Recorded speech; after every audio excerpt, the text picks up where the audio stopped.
Hey everyone, it's Colette and welcome back to my channel. Today I've decided to do an original recipe that started off from me just wanting a grilled cheese to adding all this stuff to it and ended up tasting really good. So I decided that I would share it with you guys today and I hope you enjoy it. It's really easy to make, it's just a grilled cheese. Alright, without any further ado, let's get on into this video. Start off this recipe, first you're going to want to add a little oil to a pan on low heat. Make sure you have it on low heat because I ended up burning my first batch of garlic on accident. So that is why the garlics are different colors. The next thing you're going to want to add is just a teaspoon of pre-chopped garlic that you get in the can.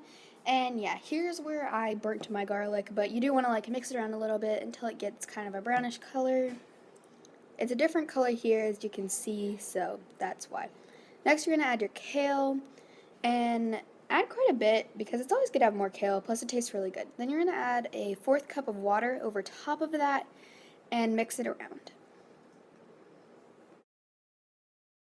When you're done, you'll just have made a basic sauteed kale recipe. It should be a bit of a darker green and the water should have all evaporated away. You should take it off the heat and make sure to turn the stove off. The next thing I did is I chopped up about half of a pepper or less, and then I added some cream cheese to a frying pan and mixed it around and let it melt a little bit. Make sure you don't let it burn to the bottom of the pan because that will make a really hard mess to clean up. And then you're going to want to add your peppers in and mix that around until it's completely coated in cream cheese.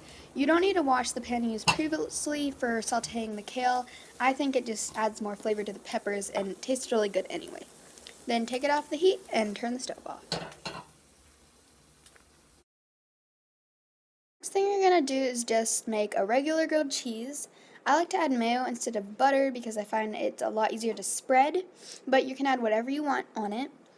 And then, just make it in your pan and just close the grilled cheese up because that's easier than trying to make two separate ones. And you can add whatever cheese you want. I'm just adding pepper jack because that's my favorite.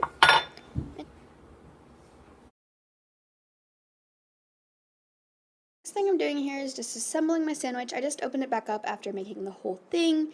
And then I added on the kale and the peppers. And then I closed it up and cut it open to eat as a sandwich. And here's the finished thing. It looks really appetizing. And I ate it and it was so good. I'd recommend this to anyone.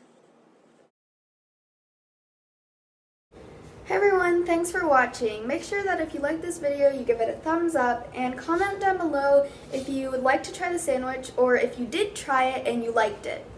Also, please subscribe if you'd like to see more videos like this, and I will see you next time. Bye!